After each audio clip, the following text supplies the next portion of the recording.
mes hommages à tous les dévots ici présents et je demande la miséricorde de mon aide spirituelle, de toute la parampara et tous les dévots présents aujourd'hui pour pouvoir parler. J'ai appris en dernière minute que je vais faire une classe, alors je ne sais pas encore quel verset je vais choisir.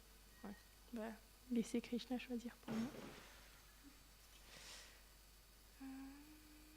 Verset 27, chapitre 5, page 166.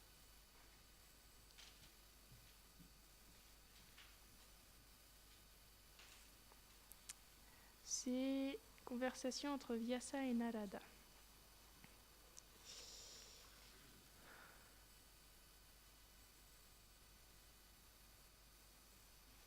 Tasmim stadalabdarucher mahamad.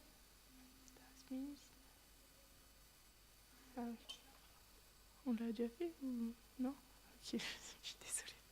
Om Namo Bhagavate Vasudevaya. Om Namo Bhagavate Vasudevaya. Om Namo Bhagavate Vasudevaya.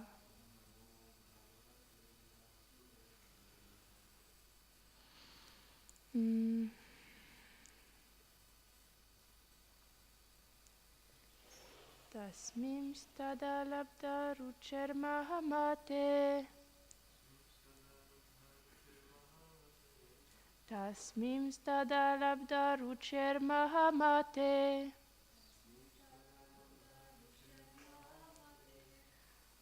Priya shravasya skalita matir mama. Priya shravasya skalita matir mama. Yaya hametat sada satsva mayaya. Yaya hametat sada satsva mayaya.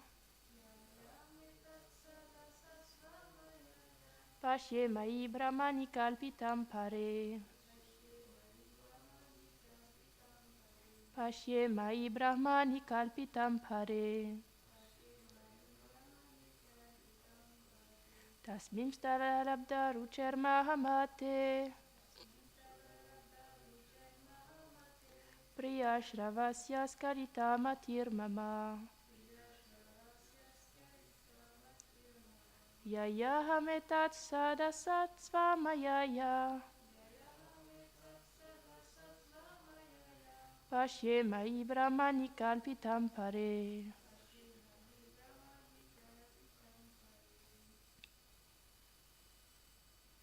Un autre volontaire.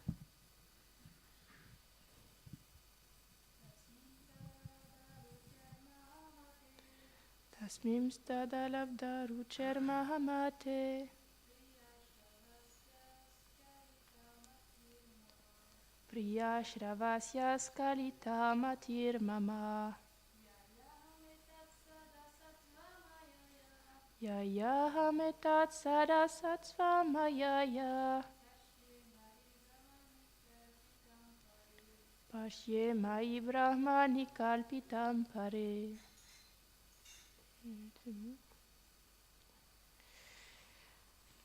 Traduction.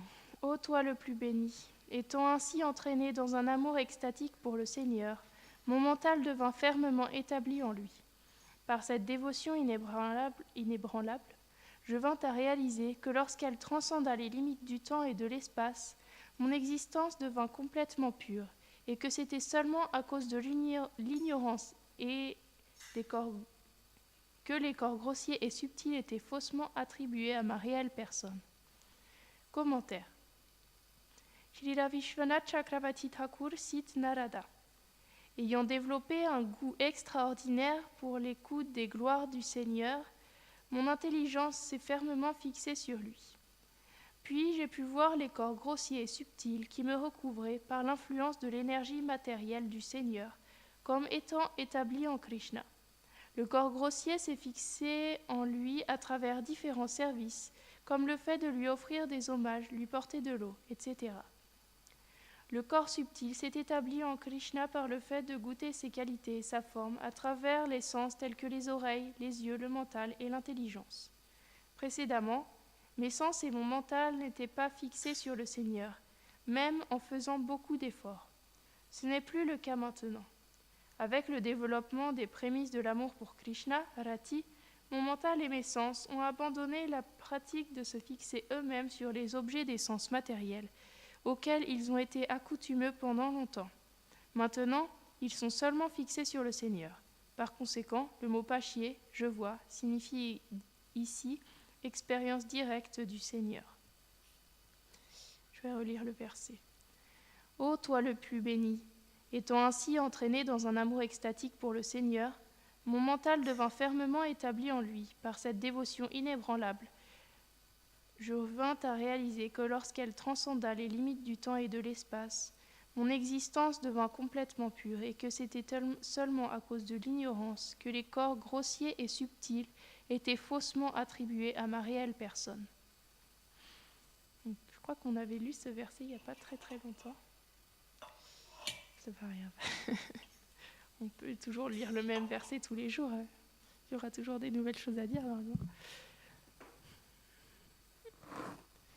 Ça se situe lorsque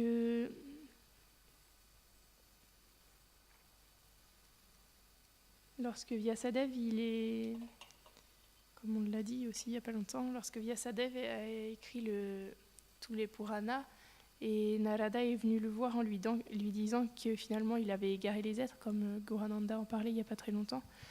Et il lui a dit, est-ce que tu es contente d'avoir égaré les êtres? Parce que finalement, Vyasadeva n'avait pas énoncé réellement et en profondeur les divertissements de Krishna. Alors, après, pendant la conversation entre Vyasadeva et Narada Muni raconte, comme on le voit par la suite, il raconte sa vie passée, en fait. Parce que dans sa vie passée, il était l'enfant d'une servante. Oui, je ne sais pas si on peut dire servante. Mais en tout cas, le fait est qu'il s'est retrouvé à devoir servir des brahmanas pendant plusieurs mois et à être associé à eux et à les écouter parler de Krishna. Et ce qui lui a donné d'être dans sa naissance suivante, Narada Muni. Et il se souvient de la naissance précédente.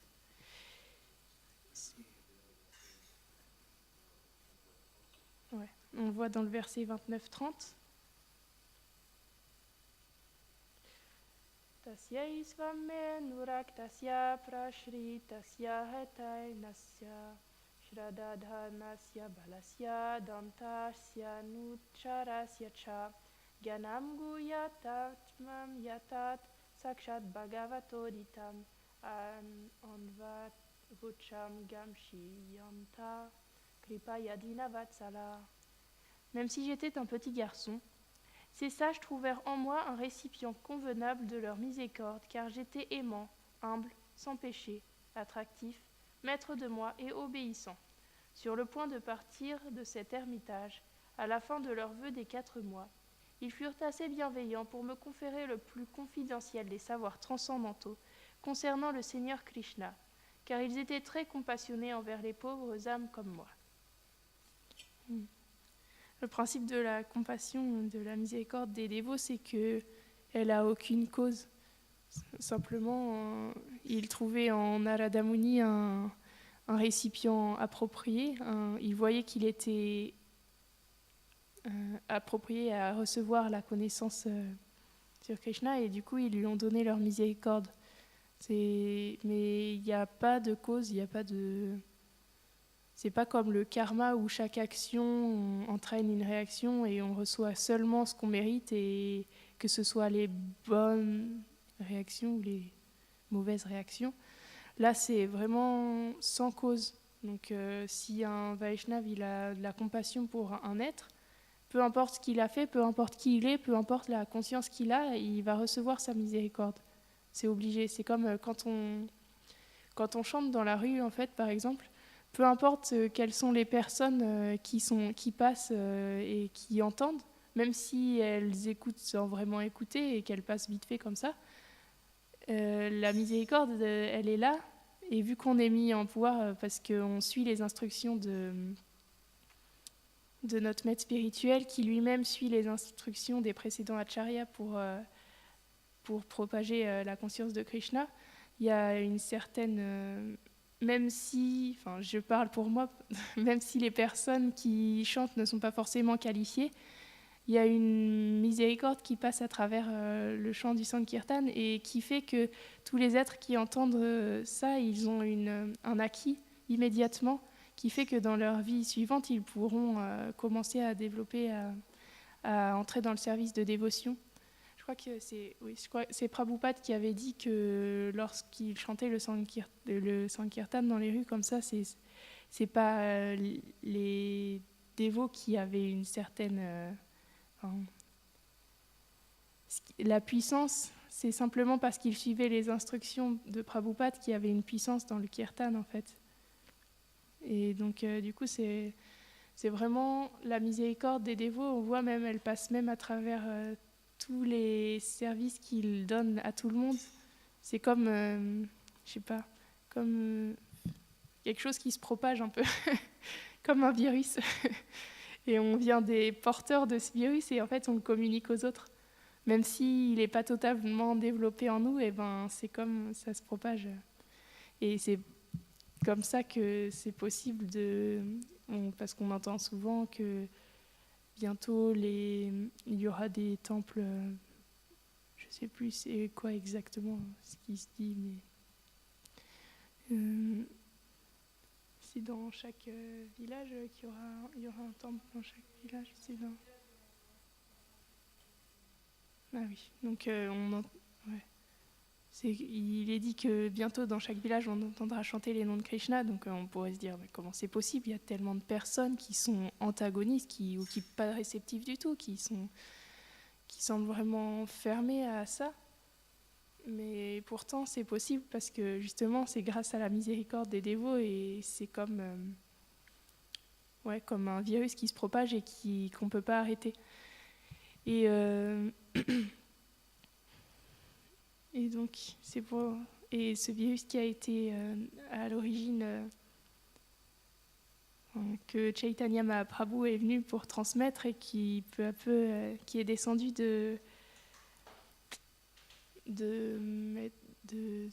d'acharya en acharya en fait jusqu'à venir aujourd'hui. Et donc, je ne sais plus comment j'ai fait pour arriver jusqu'à là. Oui, c'est pour dire que la miséricorde n'a aucune cause. Et comme on peut le voir, par exemple, avec Narada Muni, lorsqu'ils ont vu, c'était un petit garçon, c'est le fils d'une servante, donc une humble position. C'était pas un brahmana, c'était pas un kshatriya, c'était juste il servait, et il les a servis, et il les a bien servis, et il avait une bonne attitude. Alors simplement ça les a convaincus qu'il était digne d'être un récipient, parce qu'il pouvait accueillir la connaissance en fait. La bonne attitude, c'est aussi d'accepter qu'on ne sait rien en fait et qu'on a tout à apprendre. Parce qu'il y a une image comme ça qui est donnée, qu'on ne peut pas remplir un verre qui est déjà rempli. Donc il faut arriver avec un verre vide et dire voilà, je sais rien, je suis pas qualifiée, je n'ai pas d'acquis, je ne sais rien du tout, mais je suis venue pour apprendre justement pour pouvoir servir les Vaishnavas. Et ainsi, après par la suite, on voit dans le verset que j'ai lu juste avant, il y a marqué « Je vins à réaliser que lorsqu'elle transcenda les limites du temps et de l'espace, mon existence devint complètement pure, et c'était seulement à cause de l'ignorance que les corps grossiers et subtils étaient faussement attribués à ma réelle personne. » Donc dans ce processus, on entend souvent parler du fait qu'on n'est pas ce corps, on n'est pas ce corps. Je me rappelle dans les premières années où on venait ici. Je crois que dans toutes les classes, j'entendais « on n'est pas ce corps, on n'est pas ce corps ». Alors je me disais « ouais, mais quand même, c'est bon, je le sais qu'on n'est pas ce corps ». Mais en fait, non, parce que c'est pas si simple. On l'entend, mais est-ce que je l'avais, ou est-ce que je l'ai vraiment réalisé? Non, c'est pas si simple que ça de se détacher de cette identification, parce qu'il faut être au-delà de l'ignorance, en fait, pour pouvoir, puisque c'est l'ignorance, dans le verset c'est dit, c'est seulement à cause de l'ignorance que les corps grossiers et subtils étaient faussement attribués à ma réelle personne. Donc tant qu'on est un peu sous l'égide de l'ignorance, on ne peut pas vraiment se détacher de ce corps. Et tant qu'on est identifié à ce corps, il y a une conception de position, de faux égaux. Et donc on ne peut pas vraiment acquérir l'humilité nécessaire pour servir convenablement en fait les Vaishnavas. Mais pourtant, on pourrait se dire bon, c'est sans espoir alors, parce que si je suis identifiée et que ça m'empêche de servir, et qu'en même temps, du coup, si je ne sers pas, je ne peux pas me qualifier, enfin, il y a un truc qui bloque. Mais non, parce que même les services qu'on offre, Krishna et les Vaishnavas, ils l'acceptent. Et c'est leur miséricorde justement immotivée qui fait que peu à peu on puisse se qualifier. Et c'est leur miséricorde. Donc lorsqu'ils nous engagent à travers nos tendances, parce que justement on est dans ce corps, on est identifié à un corps, et ce corps, à cause des vies passées, à cause du karma, il a certaines propensions. Il y en a qui vont être plus doués dans certaines choses, d'autres qui vont être plus attirés par d'autres. Et les Vaishnavas, lorsqu'ils font ça, simplement ils engagent ces qualités au service de Krishna. Et c'est ça qui spiritualise en fait tout ce qu'on peut faire. C'est que, étant donné qu'on fait ça on les fait de la manière où elles devraient être faites réellement, c'est-à-dire pour servir Krishna, puisque c'est la nature de l'âme. Et ben, à ce moment-là, automatiquement, ça devient spirituel et c'est en connexion avec, même si on n'en a pas conscience, servir est en connexion avec notre véritable soi, avec l'âme. Alors, et à ce moment-là, petit à petit, ça permet de développer de se purifier et de développer la bonne attitude pour de recevoir réellement la miséricorde des Vaishnavas.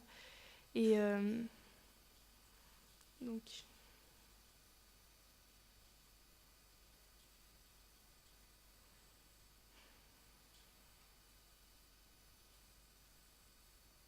on explique aussi que en fait ces choses à quoi on s'identifie, comme le corps, les qualités qu'on a par exemple, les qualités c'est Krishna en vérité. Nous on est simplement des assistants.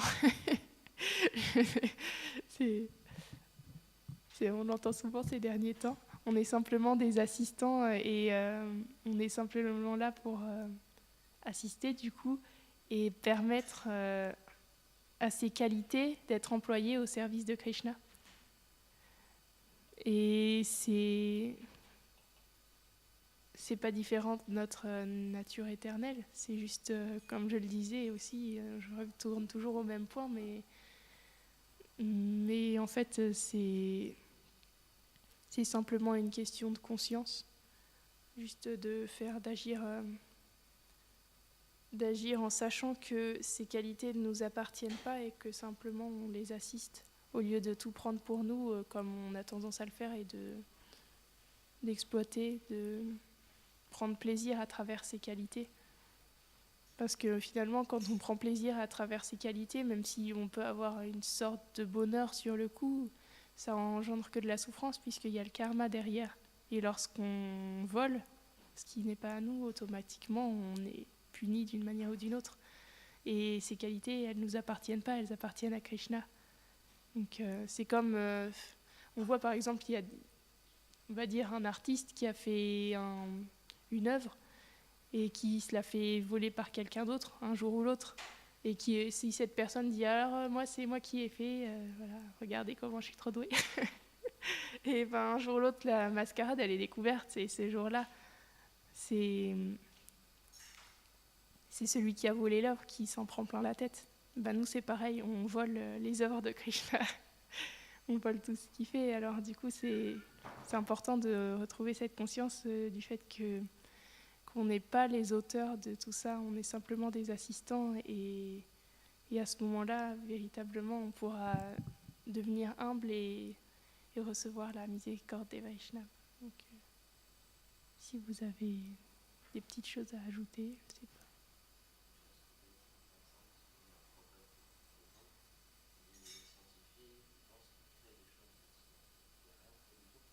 Mm.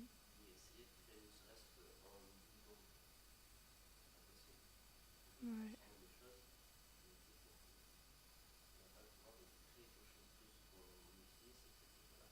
Ouais.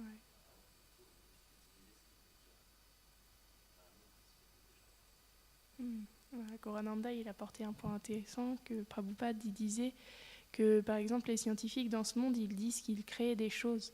Mais en fait, c'est pas vrai parce que, par exemple, prenez l'exemple, il prend l'exemple de créer ne serait-ce qu'un bout d'ongle, c'est impossible, un bout d'ongle.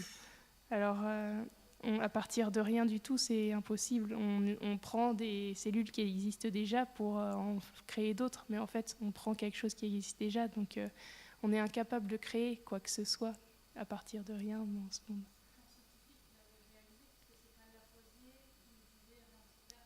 Oui, c'est vrai. Oui, comme dirait Lavoisier, rien ne se perd, rien ne se crée, tout se transforme. Alors, à l'origine, il y a quand même quelqu'un qui crée, mais c'est pas en notre pouvoir à nous de créer. C'est Krishna qui crée, personne d'autre. Jai. Srimad Bhagavatam ki Jai.